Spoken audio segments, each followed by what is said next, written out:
You're listening to ESQ Resource Radio on the Bets on Media Network. Good morning and welcome to the ESQ Resource Radio Show. I'm your host, Frank Lopo, and with us today we have the great pleasure of introducing the audience to Mr. Decon Hayes. And Decon is the founder and president of Well-Kept Wallent. Good morning. Good morning, Frank. Thanks for having me on. You're very welcome.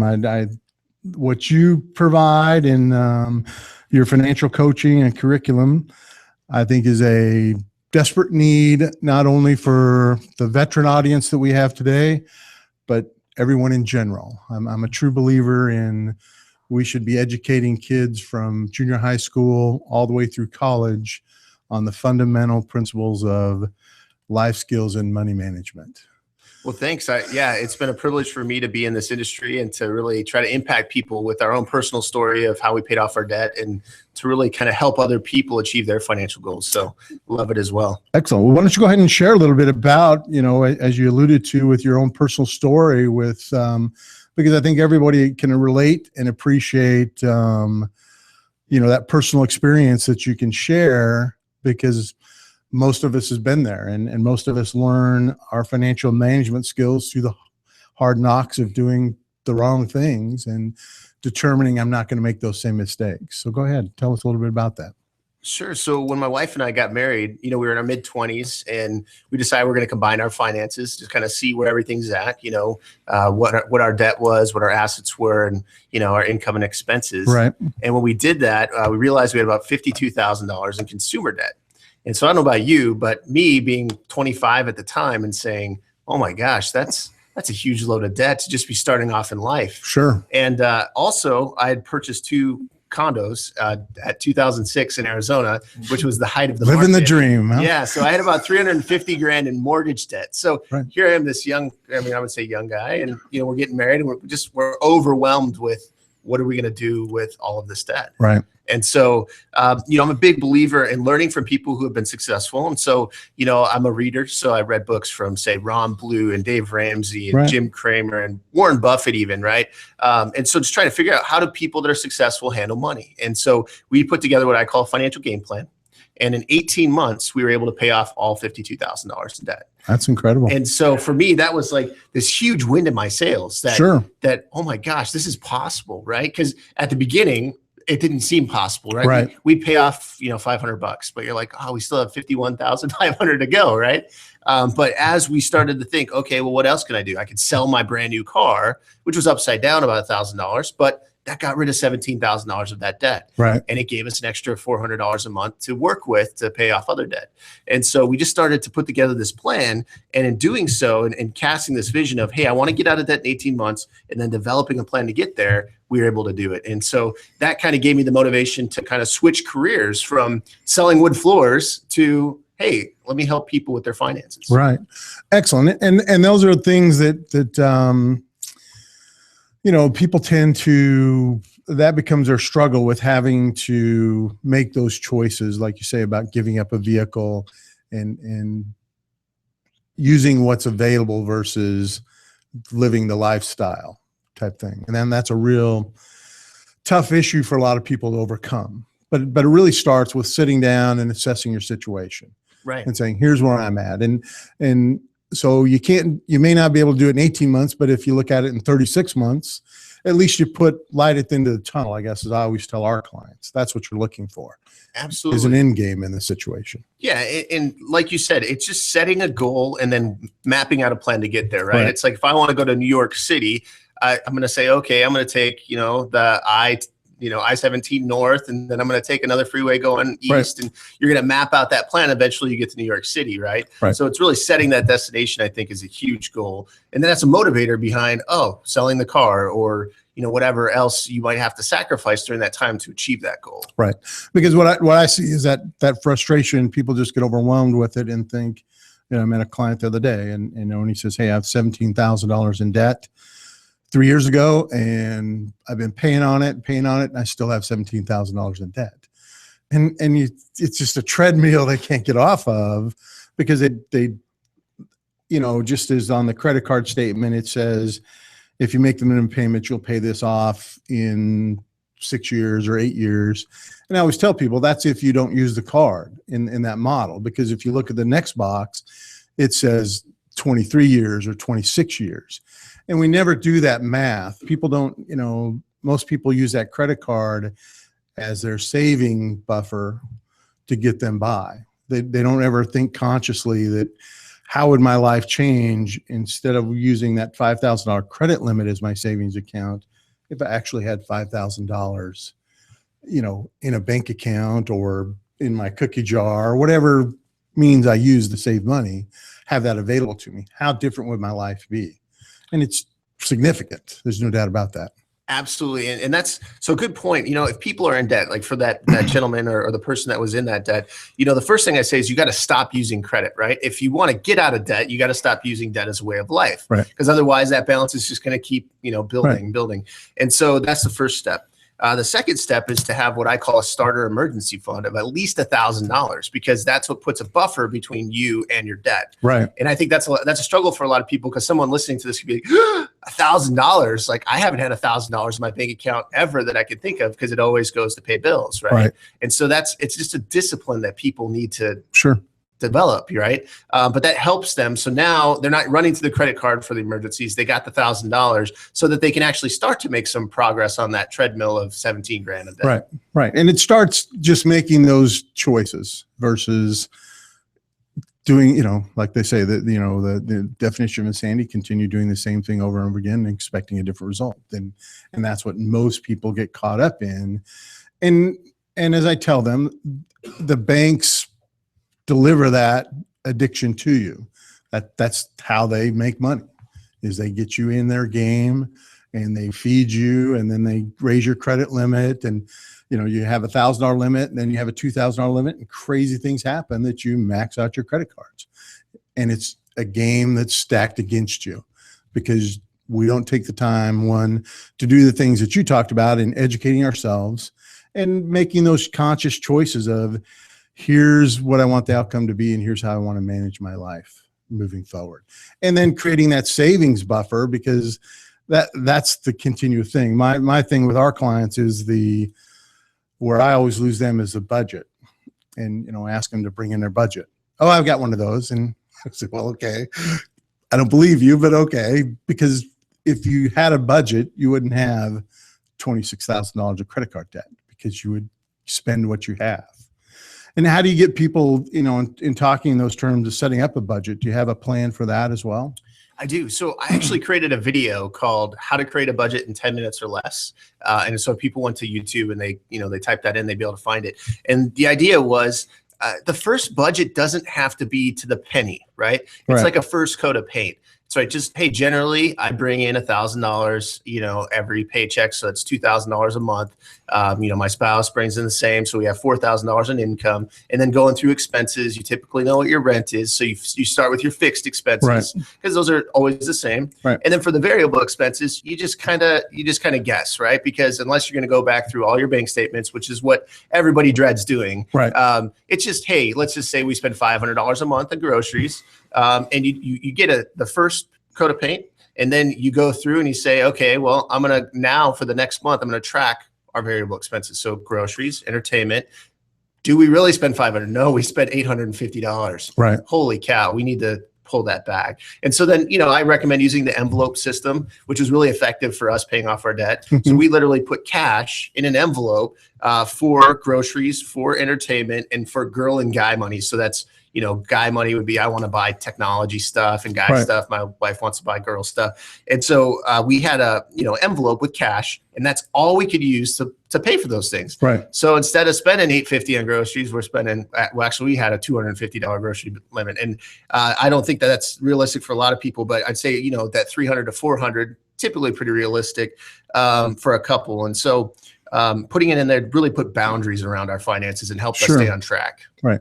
Well, and even that, when, creating that discipline, it creates that freedom. And then you really get into those positions where you're living within the limits of what you have versus, just like when people, what they lose sight of using a debit card even is it's not real. It just happens. It's, I'm spending my money, Frank, but I'm not, because I just use my debit card and put on a credit card, but you're not tracking it. You're not handing that cash over. That's one of the things that, there's a gentleman here in town. His name is Larry Wingate, and he tells people that they should carry, at least $500 in their pocket at all times, because the thing about it is, one, you walk differently when you have money in your pocket, but more importantly, you spend money differently. And it's always the trick, he says, is think about when you have $100 bill in your pocket. What's the game you play? How long can you hang on to that without breaking it? And it's fascinating. I mean, that you do hang on to it, because as soon as you buy something for $40, that $60 is gone within minutes. It seems like it doesn't happen that way, but but having that $100 bill, you tend to look at it and you pet it and you love it and it's value to you. Debit card, piece of plastic isn't value to you from that standpoint. So what's some of the other things that you did as far as once you created the budget, and then you did the first coat, and then, I always recommend to people, if they know someone else, that they trust, to have them review their budget, because that's where somebody else can see some of those things that you're, spending $800 a month on groceries, and do you really need that kind of stuff? Or you spend $40 a week on dry cleaning, and you say, no, I don't. And you say, yeah, it's right here. It's right here. But because you do it, in your head, you have to do it. That's a fixed expense. I have to have my clothes dry cleaned. Yeah, I think it's a great point, because sometimes we're blind to our own expenses, right? Right. And so I can look at someone's expenses and I could say they're spending $200 on cell phones, and I'm like, my wife and I have T-Mobile and we spend $93 a month, right? I know that kind of the low cost providers for each category. So having somebody else look at it and be like, oh my gosh, you're spending $100 for cable. We spend $19.99 with Dish, and we have the basic, plan, Right. But you could save $80 a month, and if you put that over a year, that's $960 a year. Like, wow, it's a huge deal from just somebody else looking at your budget and saying, hey, what if you made this little tweak here? It could Right. save you some money. Right. And that's really, as I tell people, that's the key, is somebody else can see some of those things, and it doesn't make it bad or good. It just makes you aware that those things are out there. Because, we always get from Sprint, and you see on the television that get their $99 plan. And for some crazy reason, our plan is $160 a month. and you call them and say, how do you get that $99 plan? Well, you got that, but then all these additional charges that you just didn't look at and you don't think about, and just slip through the cracks. And then before you know it, you're just lulled into, it's $160 a month. Nothing we can do about it. No, it's so true. And there's so many ways, I would say, to find alternatives, right? There's a company called Republic Wireless, which you can actually get a cell phone plan for as low as, say, $5 a month, because it's over your internet provider. And so there's ways that if you're willing to make the sacrifices to get ahead, you can do it, right? But it's a sacrifice. Right. It's not a walk in the park. But Right. And so you kind of have to level or kind of get a gauge of where you're at on willing to sacrifice to achieve that goal. And the main thing that I see is you have to have a why, right? The why is, my wife and I want to travel the world. The why is we want to have a kid, and we want to be able to provide that kid, with a lifestyle that we weren't able to have, or whatever that why is that really Right. motivates you to to hunker down and make those sacrifices. That's key. Right. Well, and that is key, because then you start making different choices based on that reasoning versus, the thought is that, well, we want to send our kid to college, so we're going to have to get him into college student loans and get him into debt. And then that becomes that next issue for people is, they have that burden of $40,000 of student loans, and they're 22 years old. And where do they go with that? And companies aren't, in some cases, paying those student loans off for you as part of the recruiting, because they don't have to. It's just not part of the business model today. And so they defer them, and they continue to defer them. And then most kids get a job that's not related to what their education was, and they can't afford them. And then they're stuck. And then you go to the government to say, what are my options? And you really have no options other than, as they advertise that you can, pay as little as $97 a month, but you have to fit in a very minute category of people and do those kind of things to get there. So, and we don't do that education on the front end because, as I always tell our clients, if you knew that you were going to borrow $30,000 on a credit card at 19% interest, and by making the minimum payment, you would take you 59 years and 4 months to pay it off, and you'd pay the bank back $112,000. And if you were told that in the process of getting that $30,000, you would never do it. You would just not do it. But because they tell you it's a $250 a month payment, it's a lot different. Yeah, it's easy to get into. Yeah, it's easy to get in that mindset because we want things now, you know, and being able to have it now versus wait 3 years to be able to afford something is enticing, right? But yeah, I always encourage people to look at that cost, right? Because like you said, if I'm borrowing that much money, but I'm actually paying over $100,000, you know, after I pay the interest over years, like then I started to think about it differently. Is it worth $100,000 for me to have that now? Right. I could wait, you know, and so really counting that cost is a great exercise. The price of money we don't understand, and I think a lot for our audience as Adam reflected on the fact that a lot of these folks, you know, they get deployed and they're in a situation where they're not spending money, they're saving money, and then when they come back, they've got a pocket full of cash and they spend it, and they're living the great life, and with no thought of, even if I have, $15,000 in my bank account, it's that natural, how can I spend this quickly? Because I can always go re-enlist or re-up and go back and make more money. We find a way to justify it by being able to afford it versus, gosh, if I just took half of that and put it into an account that was earning me some interest, what changes now? What position am I in from that standpoint? Yeah, and I think it really comes down to defining your goals, right? So if you're coming back from a deployment and you're saying, hey, you know what, I want to get married, right? Well, you got to buy an engagement ring, got to probably pay for some of the wedding costs, so factoring those in. Maybe you're already married. You're saying, hey, I want to buy a house. Right. Well, I got to put a down payment. Typically, if you don't want to pay PMI, private mortgage insurance, which is just basically throwing the money away, you got to have 20% down. Well, a $200,000 house, that's 40 grand. So 15 grand starts to not look like a lot of money, right? I mean, so really kind of defining those goals will determine where that money should go next, right? So you're not just blowing it. You're like, oh, I got to save that for an engagement ring, or I got to save that for down payment. So really giving people some direction, and then that way they can figure out where to put those dollars. Okay. Well, like Adam said, you got to buy a new car. That's the first thing you got to buy. Yeah. Well, here's the thing. So this is one thing that I've found fascinating. There's this book called The Millionaire Next Door by Thomas Stanley, and he talks about the average millionaire. And the average millionaire, and the study that he changes the book because there's updated numbers, every few years, whatever. But when I read it, the average millionaire drove a $34,000 car.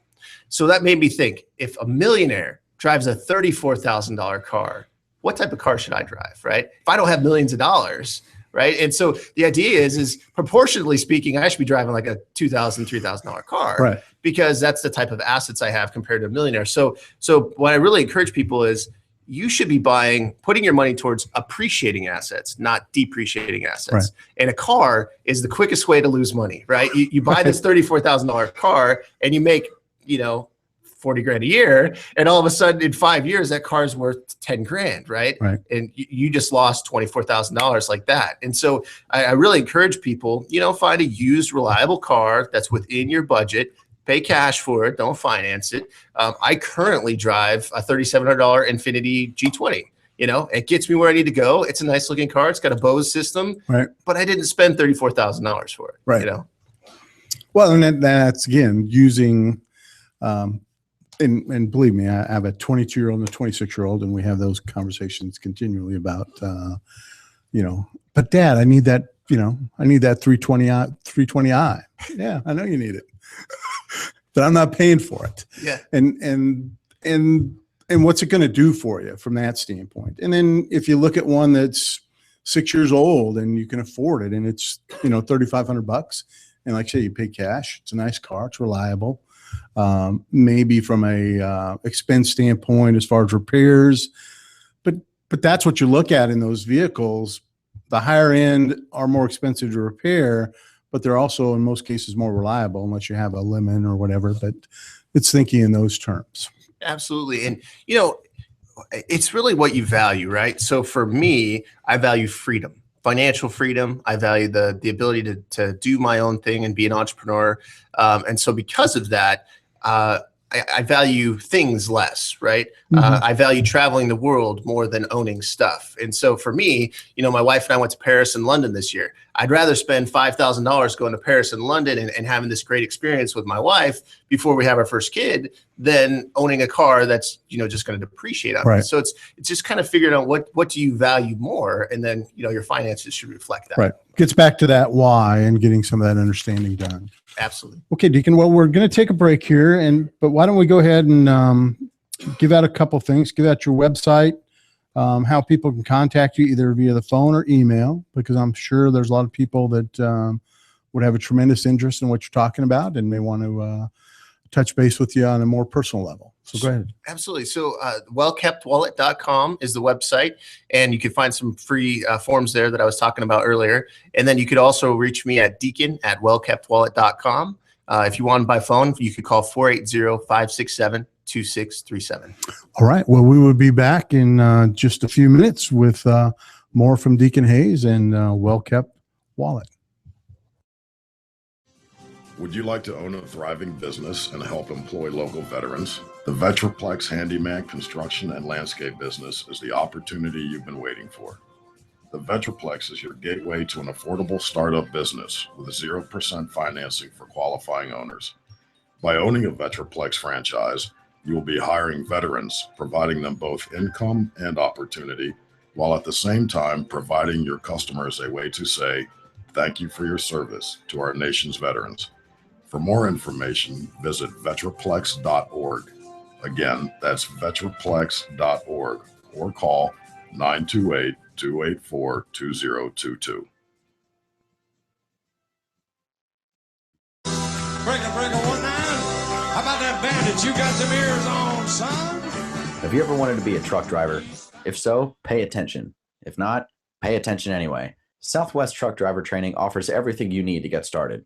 You can get hired before you begin training. They've got GI Bill approved training facilities, day, night, or weekend programs to fit your busy schedule. And if you have any questions, no sweat. They've got veteran supportive campuses with veterans on staff to serve you.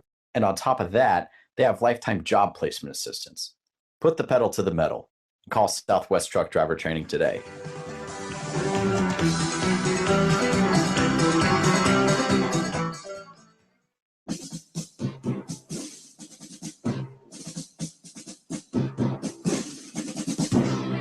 Everyone's going to need an attorney at some point in their life. I'm no different. Hey everyone, it's James from Vets On. Whether it was my last will and testament before deployment or my ongoing custody battle for my children during my divorce, I needed help, so I lawyered up. If you need help, I urge you to contact Capstrom Law Firm.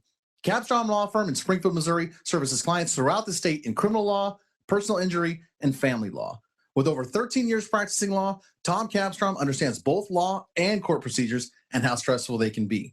Let Tom Capstrom Law Firm and his dedicated staff take the stress and worry out of a difficult situation by calling him today. We feel so strong about the work that Tom and his staff are doing that he'll be a monthly guest on the show. Tom is a veteran and a listener, for God's sake, so you know the guy is solid and will fight for you. Give Tom a call today by calling 417-864-0552 or email Tom at capstromlaw.com.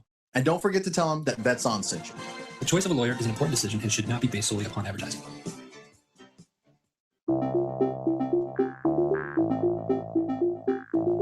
If you or someone you know is looking for a new job or career, you need to visit the pros. National Career Fairs at ncfairs.com.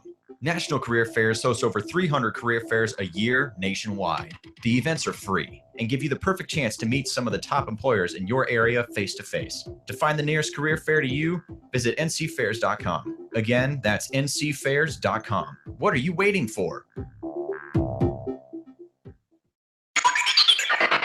You're listening to ESQ Resource Radio on the Vets On Media Network. Welcome back to the ESQ Resource Radio Show. I'm your host, Frank Klippo, and with us today are our guest, Decon Hayes with Well Kept Wallet. And Decon, as we were talking, about the finances, let's talk a little bit about creating a budget and sticking to a budget, because that's always one of those, a lot of people, at least in my experience, tell me that, well, I have a budget. I check my account every day and I manage it from that standpoint. But realistically, and you talked about your video series as far as being able to go to YouTube and find that, tool to create a budget in 10 minutes and then doing a first pass with it. But really just give us some good tips on what you think, or is there something that you recommend they use as far as an online budget, or just creating something that they put down on a piece of paper? So there's two things. So originally, when we were getting out of debt, and this is the best way, is using that cash envelope system. Because literally, if you stick to it, meaning I've got $300 in this envelope, and when the $300 is gone, like instead of going to the grocery store, I'm going to look in the cabinets or in my freezer, right, and I'm going to cook what I got. That really makes sure that you stick to that budget. Right. That's the best thing, and that's what we did. But we have kind of moved on from that just because there's a resource called mint.com, which is also free. And it basically will pull in all of your financial data. So if you have credit cards, pull that in, bank information, and you can set budgets to where you can say $300 for groceries, and there's like a progress bar.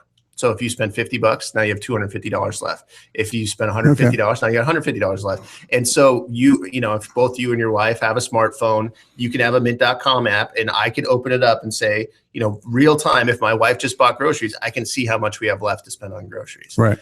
So that's also effective. But for people that really, they want to have that discipline and even take it to the next level, that cash envelope system is definitely the way to go. Okay. And then how do they stick to it? What's the key and the secret to that? Yeah, really it's that why, right? Right. And so for us, it was traveling, giving to worthy causes, to start a family. And so realizing that those were important things to us, we needed to have, to get rid of our debt to make that stuff happen. So if, instead of having $300 going towards a car payment, I have $300 going into a travel fund. And so every month, $300 for a year, that's $3,600. In 2 years, that's $7,200. We could travel anywhere we want for $7,200 bucks. So really, it's just kind of taking those priorities and saying, this is what I really want to do. And if that's truly the case, then you have to just develop a lifestyle that reflects that. Right. And so that's the key between, using the cash envelope system and having that why at the forefront of your mind of this is really why I want to do it. That will motivate you to really keep going. Okay. And then tell us a little bit about how to make extra money on the side. What were some of those things that you talk about? So, I'm a huge fan. If you have a skill set, right? If you know how to fix computers, if you cut hair, right? You enjoy doing that kind of stuff, whatever it is, typically you can find friends and family and people in the neighborhood that you can do those services for, right? So figure out what a price point is. Let's say that you fix computers and you know that the average computer tech charges $25 an hour, right? So you charge $20 an hour. You put up a flyer in your neighborhood or you put it on Facebook like, hey, I'm offering this service. Would love to help anybody that needs it. You'd be amazed at the type of people that say, hey, you know what? I like this guy. I trust him. I have this computer issue. Come over, take care of it for me. Right. I'll bake you some cookies and, give you $40 and, you just make some extra money. Sure. But what I did, and, I think this is what a lot of people do because it's a very accessible job, is pizza delivery, right? Okay. You make $15 to $20 an hour part-time and work around any normal 9-to-5 schedule, right? So I have a friend right now. He said he's averaging about $1,200 a month on the side. So, in the case of the person that had $2,500 in credit card debt, okay, well, that's 2 months worth of pizza delivery, right? So now you can quantify it and you can say, okay, if I need to make an extra $2,500, how can I do that? Here's an avenue to do that. Oh, but that's hard, man. Come on. It is hard. But he's got 2 kids. He's got a kid that's, less than a year old, and then, a toddler that's running around causing mayhem. He's a single income earner family. So his wife's a stay-at-home mom, so he's working 60 hours a week, busting tail, because he knows it's only temporary. He wants to provide for his family, wants to achieve their goals. And so that's what people, they just got to hunker down. I mean, they got to, well, and the key thing you said there, that's what the problem most people look at. It is just temporary. Mm-hmm.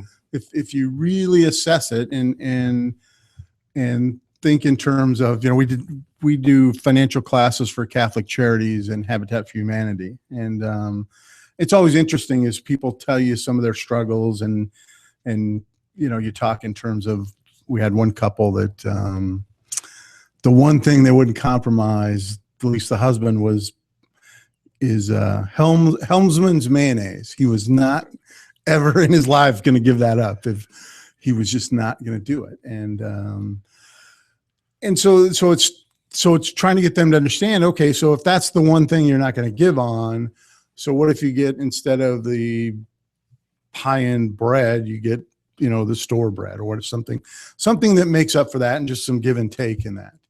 And, he was okay. He was kind of resigned that that's what he would do. But then when they came back, because it was a series of classes, they came back the next week, and they were both so excited because he was out and he drives a truck for a living. And he went into a fast food restaurant, and as he went in there, they have those little packets of Helmsman's mayonnaise. So they had a solution to their problem. He would just have to stop once a week and grab a handful of those packets, and he could have what he wanted. So it's just really a matter of just, like I said, hunkering down and thinking in terms of, this is just temporary from the situation we're in today. And if we get out of that $2,500 of debt, how does that change? And so I spend 2 months delivering pizzas. Now in 4 months, and I've now created that $1,000 buffer for me. Now I can determine if I need to do that any longer. Right? Absolutely.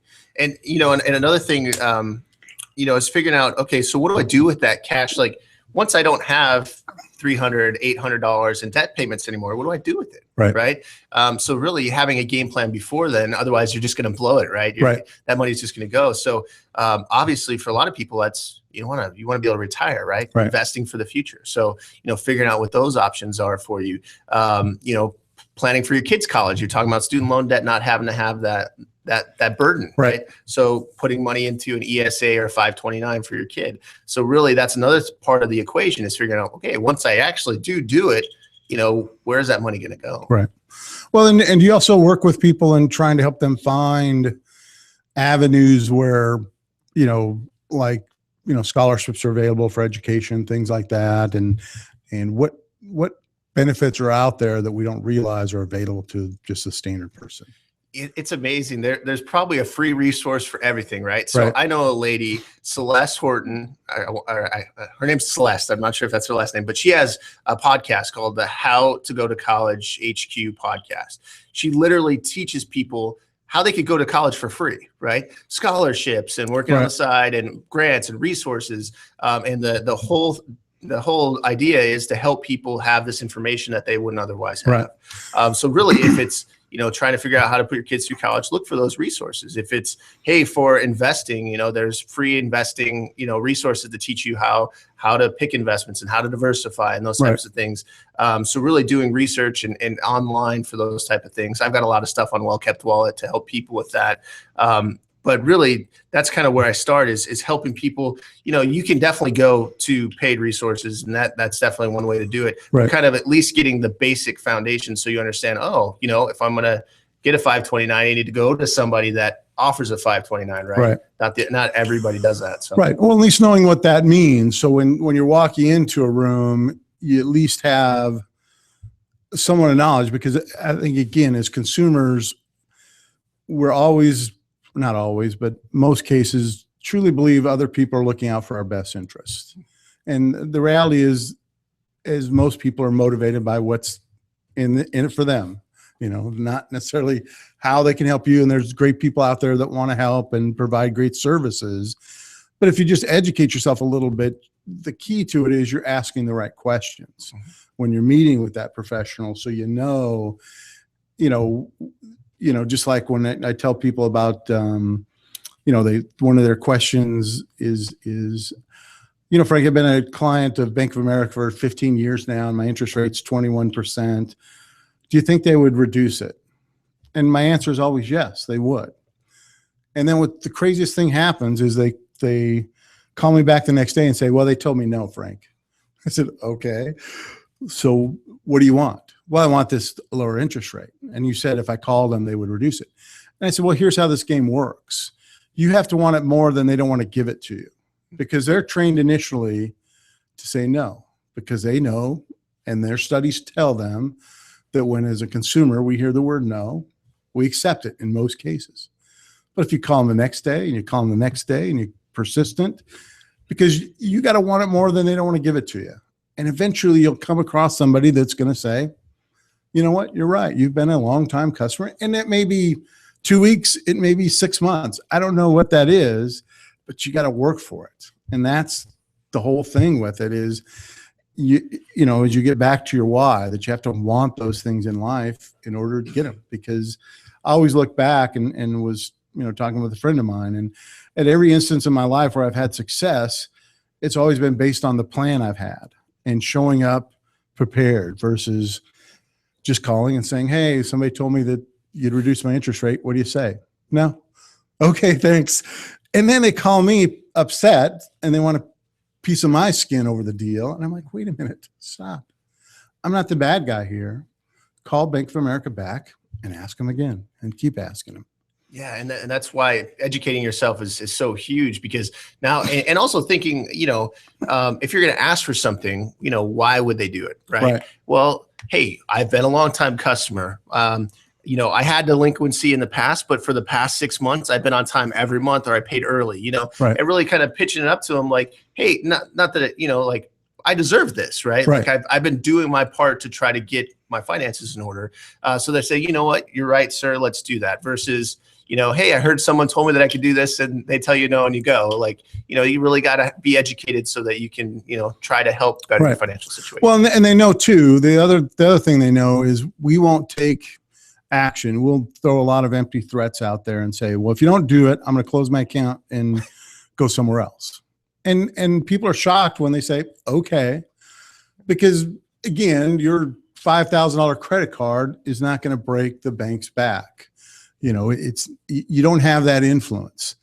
And again, they know again that you're not going to create work for yourself, because most of us like the status quo. And gosh, if I close out this bank account, then I've got to change all my, you know, or my automatic payment stuff. And I got to go through this big hassle. And I just don't want to do it. And I say, well, here's the greatest thing is if you closing your bank at Chase and you go to Wells Fargo, that banker at Wells Fargo, make him earn his money.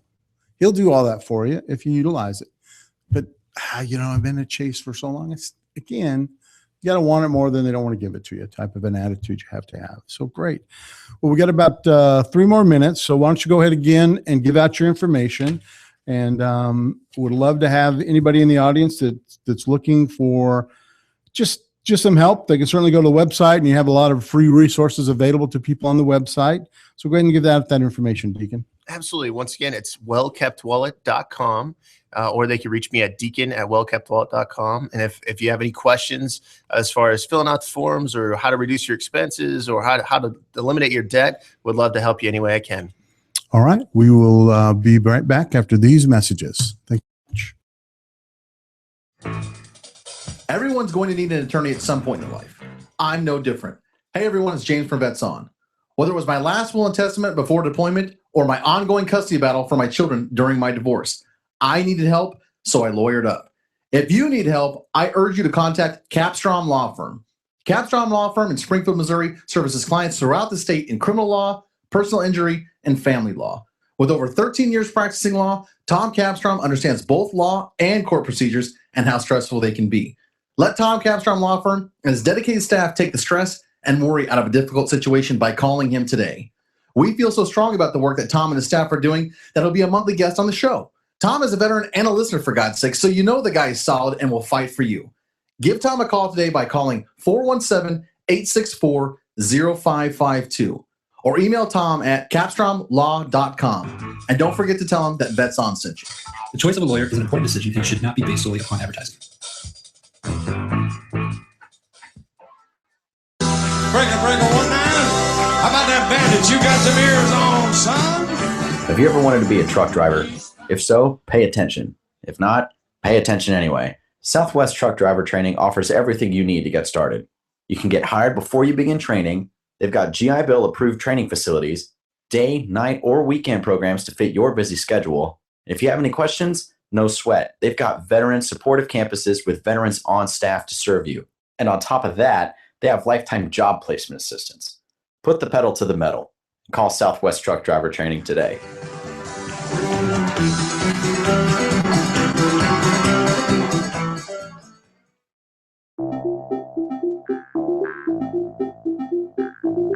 If you or someone you know is looking for a new job or career, you need to visit the pros. National Career Fairs at ncfairs.com. National Career Fairs hosts over 300 career fairs a year nationwide. The events are free and give you the perfect chance to meet some of the top employers in your area face-to-face. To find the nearest career fair to you, visit ncfairs.com. Again, that's ncfairs.com. What are you waiting for? Would you like to own a thriving business and help employ local veterans? The Vetraplex Handyman Construction and Landscape business is the opportunity you've been waiting for. The Vetraplex is your gateway to an affordable startup business with 0% financing for qualifying owners. By owning a Vetraplex franchise, you will be hiring veterans, providing them both income and opportunity, while at the same time providing your customers a way to say, thank you for your service to our nation's veterans. For more information, visit vetraplex.org. Again, that's vetraplex.org or call 928-284-2022. You're listening to ESQ Resource Radio on the Vets on Media Network. And welcome back. We're here with our guest, Decon Hayes with Well Kept Wallet. Hey, and Decon, why don't you tell us a little bit about, how people can navigate on your website and just some of the tools that you have out there. You mentioned, a lot of them already, but just give us a little bit of an overview of that for the clients. Absolutely. So for the first time people go there, I have in the top left side, start here button. So people can kind of see, hey, here's where to start, and kind of a basis of, are you in debt? Here's a free course called Debt Free in 18 Months to help you kind of develop a plan to get out of it in a specified time period. Are you looking for a job transition change because you want to make more money? Check out the podcast, because that's what I really focus on in that. So kind of guides people through all the different resources wherever they're at, if they're looking to invest, save money, and make money, etc. Okay. And then you said there's forms out there as well that they can download and then print out, and, because some people like that hands-on type. Yeah. Piece of that. So on my resources page, also in that top navigation bar, there's the free forms. So debt elimination form, financial game plan form, which is basically a budget with your net worth combined. And then I also have a couple's guide to money. So if you're trying to work with your spouse and getting on the same page with your finances, which a lot of people try to do, sure, it's kind of an 8-week guide to help people through that. So those are all free on that resources page. Well, and that's that that's my money. That's her money. That's how we manage life. and I know, and whatever works for people works, I guess. Tell me a little bit. Also, do you do anything with like business owners? I mean, because that becomes part of that convoluted problem with a lot of people is, you hear all these success stories of the guy that, started his business with his credit cards and then it blew up and became very successful. But that's that 1 in a million guy, because there's tens of thousands that try that and end up in bankruptcy. So do you have anything, or courses or any thoughts in the business world of how people manage that? Absolutely. So, well, on the services section, I have a business consulting side, and really it's a very similar skill set, right? When you're trying to get out of debt or you're trying to achieve a goal, I have to increase my income, decrease my expenses, right? And as a business, you want to increase your bottom line. So I just do the same thing with businesses, help them, increase their bottom line by figuring out ways to get new revenue and to decrease their expenses. So would definitely love to help anybody out with that. And what about, I get a lot of people that talk to me about how they get, and is it worth having business credit versus personal credit? What's your thought on that? That's really kind of, I'd say depends on the business, right? Right. So a lot of times debt can be debilitating for a business because they're always kind of in this cycle of, I can never pay off my debt, so therefore my bottom line kind of always stays stagnant, right? Right. But for some businesses, they know that I can project out that I'm going to get a certain amount of revenue, that if I borrow this money, I can pay that off in 30, 60 days. Right. And I can make this much more profit, right? So really, it's just having a plan to pay off that debt, right? Okay. And to be able to use it wisely and to make sure that you also, as a business, have an emergency fund, right? So you're not just using debt as your way to pay for your operating capital, but you have operating capital to work with. Right. So. Excellent. Well, those are all good points. And again, it becomes some of those fundamental things. And that's one of the things we talk about on the show, especially with small business folks, is, again, one of the first steps you should take is meeting with a business attorney to lay out your partnership, to make sure everything, while you're still friends and still talking to each other, gets set in more for the exit plan in the event that things do fall apart. How do you get out of it? Because if you're at that point of getting out of it and you're not talking to that person who was once your partner, your best friend, it makes for a tough and difficult situation from that standpoint. And much like in a marriage, and I think, in a lot of cases, finances are one of those roots to evil with people. That I know we get a lot of clients that come in, husband and wife, and invariably one of them gets it and the other one was somewhat unaware that, how did this happen? How did we get here? And you think in terms of, well, your husband's been out of work for 6 months now and you've still been living this lifestyle. How do you think that was happening? It was on these credit cards. So you may not have known about it directly, but open your eyes and get involved and talk to one another with those issues. But interesting stuff. We try not to provide too much marriage counseling, but it's a necessary part of the deal when you're dealing with folks and that are married with that. So before we close up, just, you talked about, your why and doing a lot of the traveling. So where have you traveled to? So this year, we had the privilege of going to Europe and going to Paris and London, okay. Something that my wife and I really wanted to do together. And so that was a blast. And, we paid cash for it.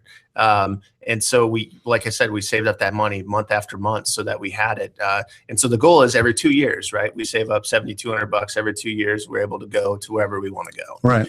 So we also went to Singapore, Hong Kong, and Indonesia on a trip before that a couple of years ago, and went to the Hong Kong Disneyland and, got to visit a lot of cool places. And, Singapore, where they have monkeys just, roaming the streets in trash cans. It's, it's a totally different, experience than, the United States. And so it's interesting to see how other people live in the world and to see, I think how good we have it here in the United States, and no question. Yeah. That's one of those limiting factors for people is because we're not out there and versed in other countries, we tend to lose that appreciation for what we do have, because it is pretty amazing. And when you think about it, and, we often, we go travel or we're down in Mexico or something like that. And, you see a lean-to and cardboard boxes. And oftentimes I think to myself, maybe that guy gets it. Maybe that's how it should be, because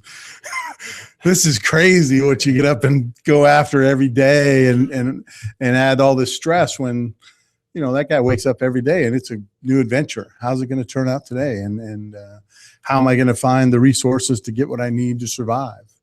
And they generally find that stuff, because, when you're up against the wall and that's all you have to do, it's pretty amazing how resourceful we are as people. Oh, absolutely. And, I think there's a hybrid, right? I mean, I think people could go to one extreme where it's, it's all about having things and having right. a nice house and a nice car and that kind of stuff. And so they're always stressed out about how am I going to make these payments and how am I going to come with this money? But then you got the guy that you're talking about on the street, that's got the cardboard box and, but he's thinking about how am I going to eat today? So he's got stresses, but not right. as much stress as you and, right. and doesn't need as much resources. But there's this balance of, like just finding what do you want to do in life and developing a plan so that you can do that and have the least amount of stress possible if you follow that plan to the right. best of your ability, and I think that that's possible for everybody in America because there's opportunity is available for everybody here. No right? question. And so, there's definitely people that struggle with that at different levels, but yeah, it's there is a wide spectrum, but you got to find your place in it. No question. And I think that becomes, a lot of, that transition of, baby boomers into millennials and the way people look at things, as a baby boomer, and you're thinking, gosh, I'm 20 years old, the greatest thing in the world to own a house and have my family, live in a neighborhood and all this stuff. And now my two boys are very much, no, I can always come back and live with you and mom, and I don't need that stress of having a mortgage and one part of it, you think, gosh, you're not motivated, but then another part of it, that's their reality, and they get it, rather than making those same mistakes and having that 30-year mortgage or that burden that you have. Because again, we didn't know that we get a 30-year mortgage and you don't even think what life's going to look like in 30 years. You're thinking about today and the monthly payment that you have to come up with. It's not a real plan in respect to those things. Yeah. And I think especially for young guys, one of the things that I did, and I always encourage guys to do, is, find guys that have your same value system that you could move in and share, the rent with for a time. So I think, through college, I'm paying like $250, $300 a month in rent. And, it's really doable for most people to be able to say, I'm not going to buy right away. Right. I'm going to make the decision to really kind of live as low as possible below my means to kind of avoid those stresses. But, I think homeownership is great, but really, counting the costs and knowing what that's really going to entail is key. Right. And it's looking down the road. And then, and again, even, my boys know kids that, hey, why don't you come in and move with me, that I bought this house and I can get 4 or 5 roommates that can pay my mortgage for me. And now they have the best of both worlds, that they have that. But there's a give and take in that, and it's knowing and having the right selections. It's making those right choices with people versus just somebody that's got the money, or somebody said that you had a place to live and I've got $200 a month, I can pay it. And it's a nightmare situation. So you definitely have to discern it when it comes to renting with people, for sure. Excellent. Well, I really appreciate all the information that you shared with us today. So go ahead and give out your information one more time so we can make sure that anybody that's interested in finding out some more information about Well-Kept Wallet and creating and sticking to a budget. And then also, I think the key points you talk about with making extra money on the side and just looking at those things as temporary situations versus a long-term solution. And who knows, it may be, from my standpoint, I enjoy working and being busy, and you don't tend to get tired when you're doing that stuff, because otherwise you just be sitting around doing nothing. And so you're burning up those hours anyway. Right? Yeah, absolutely. So, and that's one of the resources on the site, which is wellkeptwallet.com, is the Well-Kept Wallet podcast, where I interview a lot of people that love what they do, that maybe worked in a field that they didn't love, because I think that's a key component. Is I think we're designed to work, right? But if you're doing something you hate, you're going to hate working. But if you do something that you love, the time will just fly by, right? So that is on the podcast tab on the Well-Kept Wallet site, as well as the resources page for a lot of the free resources that we talked about today. Okay. And you can visit the website at wellkeptwallet.com, or you can reach Decon at deacon@wellkeptwallet.com. And your contact phone number is the 480-567-2637. You've been a very great guest. I really appreciate the information you shared with the audience. And I'm sure that as we talked about earlier with Adam, that, people making that transition from deployment back, and also, going from, I'm home and now I'm being deployed, just having their money managed correctly is a good help to them. Correct? Oh, absolutely. And I would love to help out any way I can with people wherever they are in that situation. Right. And also, one of the things Decon was interested in finding out, that if you know of how he can get more in contact with a veterans organization to, share this knowledge, he would love to come and speak to that group, or anybody out there that's interested in hearing more about it. Absolutely. Anytime. Okay. Excellent. Well, thank you everyone for listening to the ESQ Resource Radio Show. Before we go, there is a military career event on January 26th here in Phoenix, featuring 30 plus Arizona companies. You can go register at VCAZ Military, and this is going to be at Westworld in Scottsdale, Arizona, Monday, January 26th from 1 p.m. to 5 p.m. So hopefully that you can find a job and put a budget together and save some money. Thank you very much. We will be back next week.